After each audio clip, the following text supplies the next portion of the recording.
കാര്യങ്ങൾ തീരുമാനിക്കുന്നത് അഭിഷേകമാണ്. നിന്റെ കാര്യങ്ങൾ തീരുമാനിക്കുന്നത് മഹത്വമാണ്.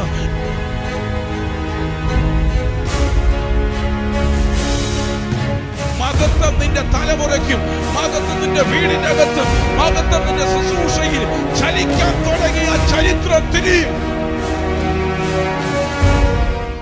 ഞാൻ പ്രാർത്ഥിക്കുമ്പോൾ ഞാൻ കാണുന്നത് പാസ്റ്ററെ, ഇന്ത്യയുടെ ഒരു പിക്ചറാണ് കാണുന്നത്.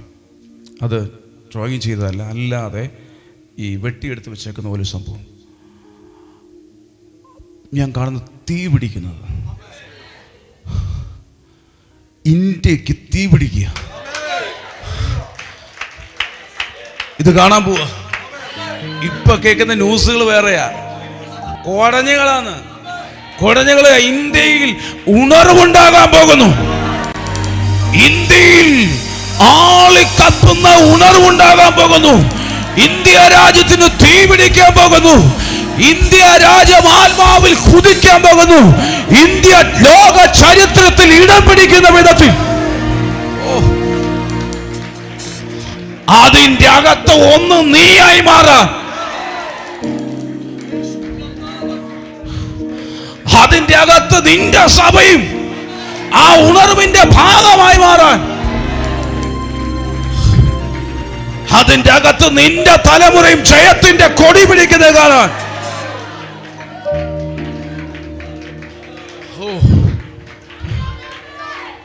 ഇത് ലോകരാജ്യങ്ങൾ കാണുന്ന വിധത്തിൽ പണ്ട് അസൂസ തെരുവിലുണ്ടായ ഉണർവ് പോലെ ഇന്ത്യ രാജ്യത്തിന്റെ മണ്ണിൽ ഉണർവ്, വീണ്ടും ഒരു ഉണർവ്, വീണ്ടും ഒരു പെന്തക്കോസ്ത് അനുഭവം ഉണ്ടാകാൻ പോകുന്നു. നമ്മുടെ രാജ്യത്ത് ഇത്ര നല്ല കാഴ്ചകൾ കണ്ടാൽ എങ്ങനെ പങ്കുവെക്കാതിരിക്കും? ജനസാഗരം എന്നൊക്കെ വെറുതെ പറയുന്നതല്ല. ഇതൊന്ന് കണ്ടു നോക്ക് സഹോദരങ്ങളെ. വെറുതെ ഒരു ആവേശത്തിന് കൂടി ആളുകളല്ല. ഇത് ഇന്ത്യയിലെ ജനങ്ങളുടെ ആത്മീയ ദാഹത്തിന് തെളിവാണ്. If you are not saved, then tonight I invite you to receive Jesus as your Lord and Savior. പതിനായിരങ്ങൾ ചേർന്നുള്ള ആരാധന, മാനസാന്തരത്തിന്റെ സുവിശേഷം, യുവതീ യുവാക്കളുടെ വൻനിര, ഗ്രൗണ്ടിൽ നിറഞ്ഞു കവിഞ്ഞ ആളുകൾ, അത്ഭുതങ്ങളും അടയാളങ്ങളും. എന്തിനു പറയുന്നു, 8 കിലോമീറ്ററിലധികം നീളുന്ന വാഹനനിരകൾ. ഈ കാണുന്നത് ഷില്ലോങ് നഗരത്തെ അക്ഷരാർത്ഥത്തിൽ നിശ്ചലമാക്കിയ ഒരു ക്രിസ്തീയ കൂട്ടായ്മയാണ്. 20-ാം നൂറ്റാണ്ടിന്റെ തുടക്കത്തിൽ ഖാസി ഹിൽസിൽ പെയ്തിറങ്ങിയ ഉണർവിന്റെ മഴ വീണ്ടും മേഘാലയയിൽ പെയ്തിറങ്ങിയപ്പോൾ കഴിഞ്ഞ ദിവസങ്ങളിൽ കണ്ടത് ചരിത്രത്തിലെ തന്നെ ഏറ്റവും വലിയ കൂട്ടായ്മയാണ്. ജനുവരി 27 മുതൽ 30 വരെ നടന്ന Meghalaya revival and healing festival. നഗരത്തിലേക്കുള്ള എല്ലാ വഴികളും ജനസമുദ്രമായി മാറി. മേഘാലയയുടെ ചരിത്രത്തിൽ ഇതിനു മുമ്പ് ഇത്രയധികം ആളുകൾ ഒരുമിച്ച് ഒത്തുചേർന്ന മറ്റൊരു സന്ദർഭമില്ലെന്ന് തന്നെ പറയാം. ഈ മഹാസംഗമത്തിന്റെ ഏറ്റവും വലിയ പ്രത്യേകത എന്താണെന്നറിയാമോ? അവിടെ ഒത്തുചേർന്നവരിൽ ഭൂരിഭാഗവും യുവാക്കളായിരുന്നു. മാറ്റത്തിന് ദാഹിക്കുന്ന, ആത്മീയമായ ഉണർവ് ആഗ്രഹിക്കുന്ന ആയിരക്കണക്കിന് യുവതീ യുവാക്കൾ. മദ്യത്തിനും മയക്കുമരുന്നിനും പിന്നാലെ പോകുന്ന ഒരു തലമുറയെക്കുറിച്ചുള്ള ആശങ്കകൾക്കിടയിൽ പ്രാർത്ഥനയ്ക്കായി കൈകൾ ഉയർത്തുന്ന ഈ യുവാക്കൾ ഒരു പുതിയ പ്രതീക്ഷയാണ് നൽകുന്നത്.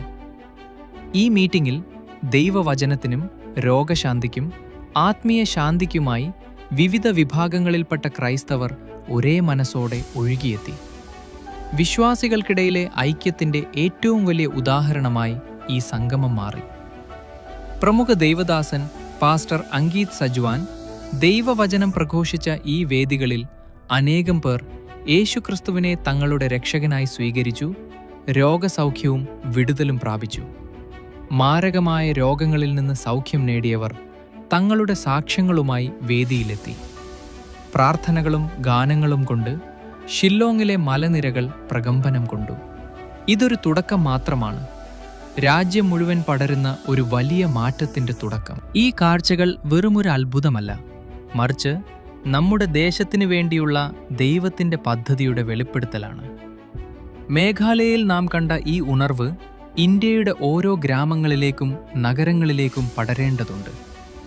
ഭാരതത്തിൻ്റെ ആത്മീയ ഉണർവിനായി നമുക്ക് ഒരുമിച്ച് പ്രാർത്ഥിക്കാം. പുതിയ നിയമത്തിൽ അപ്പോസ്തലനായ പൗലോസ് എഫേസ്യർക്ക് എഴുതിയ ലേഖനത്തിൽ ഇപ്രകാരം പറയുന്നു: ഉറങ്ങുന്നവനെ ഉണരുക, മരിച്ചവരുടെ ഇടയിൽ നിന്ന് എഴുന്നേൽക്കുക, എന്നാൽ ക്രിസ്തു നിന്റെ മേൽ പ്രകാശിക്കും. നമ്മുടെ രാജ്യം ഒരു വലിയ ആത്മീയ ഉണർവിന് സാക്ഷ്യം വഹിക്കാൻ പോകുകയാണ് എന്ന് വിശ്വസിച്ച് നമുക്ക് പ്രാർത്ഥിക്കാം. ക്രിസ്തുവിൻ്റെ പ്രകാശം ഭാരതം മുഴുവൻ നിറയാനും ഓരോ ഹൃദയങ്ങളും ദൈവത്തിലേക്ക് തിരിയാനും നമുക്ക് മുട്ടിപ്പായി പ്രാർത്ഥിക്കാം.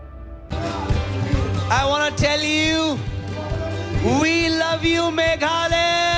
मेघालय हम आपसे प्यार करते हैं. We love you, Meghalaya. Meghalaya हम आपसे प्यार करते हैं.